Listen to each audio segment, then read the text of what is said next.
que é perdão? Vamos falar do que não é perdão primeiro? Vamos. O que não é perdão? Por exemplo. Olha que legal esse tema. Perdoar não é esquecer. Tá bom. Se eu esquecer, eu esqueço o aprendizado que aquela dor me provocou. Se eu esquecer a pessoa que me maltratou, ela pode fazer tudo de novo porque eu esqueci. Se você estiver esquecendo, procure um geriatra, tá precisando de ajuda. O alemão Alzheimer está perto de você. Perdoar não é concordar com o que fizeram comigo. Tá, perdoar não é concordar, perdoar não é esquecer. Tá bom. Perdoar nem sempre é parar de sentir dor. Possa ser o que alguém provocou na minha vida até hoje reverbera em mim. Ok.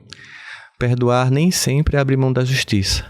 Eu posso te perdoar e ter que chamar a polícia para você não fazer isso com outra pessoa. Perdoar não é esperar que a pessoa reconheça. Tem gente que é tão egoísta que nem vai reconhecer que te machucou. Perdoar não é esperar que a outra pessoa também te perdoe quando os dois se magoaram, porque vocês estão em tempos de compreensão da vida diferente. Dito isso, perdoar é deixar de pagar a conta do agiota. Por quê? Imagine que você tem aí a humanidade em que 40% no mínimo está preso no passado. Mágoa, ressentimento, ódio. 40% está preso no futuro, ansiando por alguma coisa mágica acontecer. 20% está aqui. Desses 20%, 18% está preocupado com o que os outros estão pensando. Sobra 2% de pessoas despertas no mundo, Joel. Não existe concorrência. 98% está dormindo. O que é o agiota? Imagina o seguinte, que todo dia eu acorde com 100% de energia para viver a vida. Ok. Mas assim que eu acordo, eu vejo uma série, ou alguém diz uma frase, eu vejo notícia, eu vejo um post que me lembra de uma coisa que me machucou no passado. Imediatamente minha mente entra no modo de ruminação psicológica.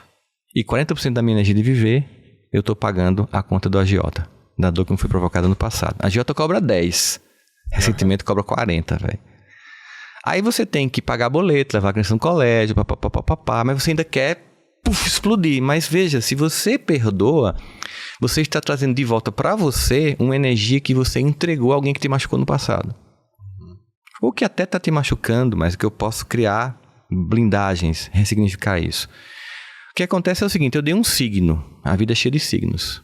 Por exemplo, você me machucou, você me humilhou, você me abandonou. Então, eu dei um significado a isso.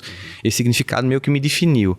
Tem gente que é tão definida pelo ressentimento que você não consegue nem tirar. Sabe aqueles animais que têm uma simbiose que se você tirar um animal de perto do outro, o outro morre?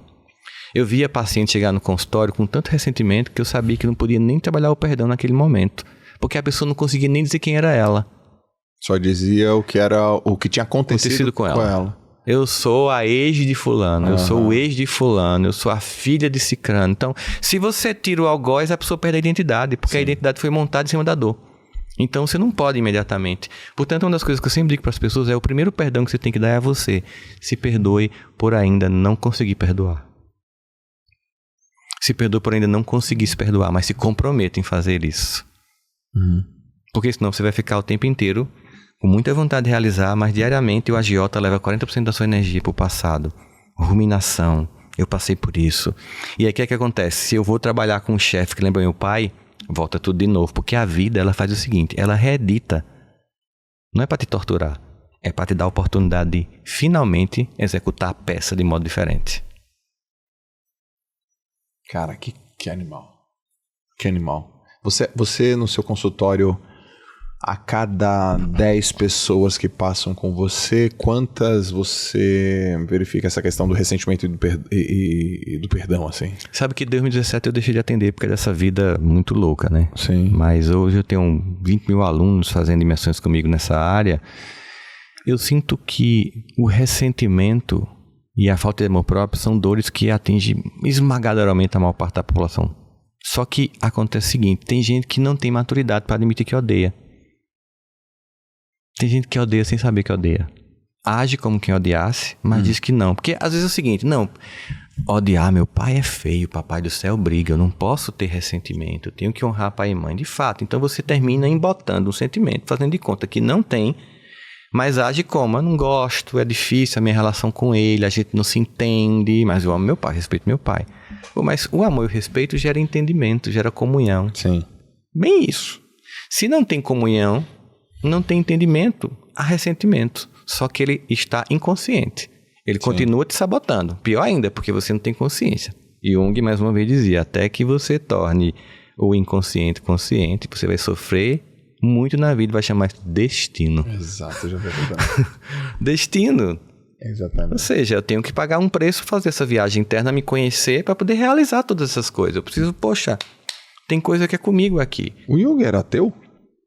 Não, Jung fez muito pelo contrário. Jung foi um homem que ele percebeu, ao contrário de outras versões da psicologia, que não podia se imaginar a construção da identidade sem levar em consideração um componente transcendente. Que havia... Imagina aqui, existe um ser biológico. Nós dois temos um corpo. Se os ETs chegarem aqui na Terra hoje, eles vão olhar que a gente tem um biotipo. Beleza. Esse ser biológico, diferente dos outros animais, ele tem uma capacidade de mnemônica maior. Então, a gente tem uma capacidade de lembrar do ontem e prospectar o futuro. Então, a gente é um ser biológico histórico. Ou seja, a gente acontece ao longo do tempo. Mas num contexto específico. Você nasceu em Santos, eu nasci em Campina Grande, mas nós somos brasileiros, latino-americanos, ocidentais, cultura judaico-cristã. Então, isso vai gerando uma cultura.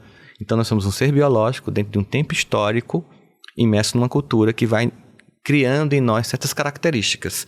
Mas, ao mesmo tempo, se eu tivesse nascido em Santos, se eu fosse nadador, se eu fosse seu irmão, eu seria diferente de você. Sim. Mesmo que eu fosse gêmeo, univitelino, geneticamente igual, seria diferente de você. Por quê? Porque tem um componente psicológico. Ok. Então, é um ser biológico dentro de um contexto histórico, sendo impregnado por contextos culturais, mas com leitura de alma única. Única.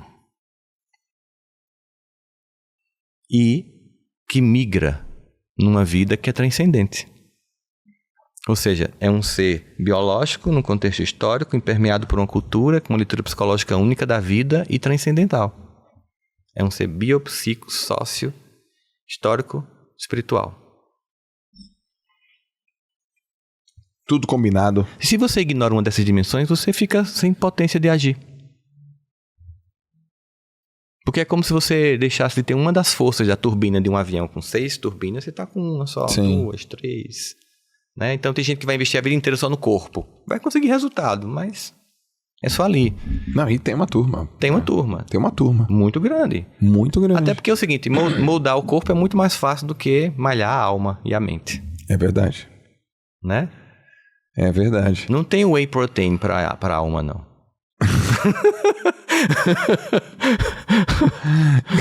Cadê a creatina da alma aí? Não tem creatina, não tem, cara. É forjada dentro de você.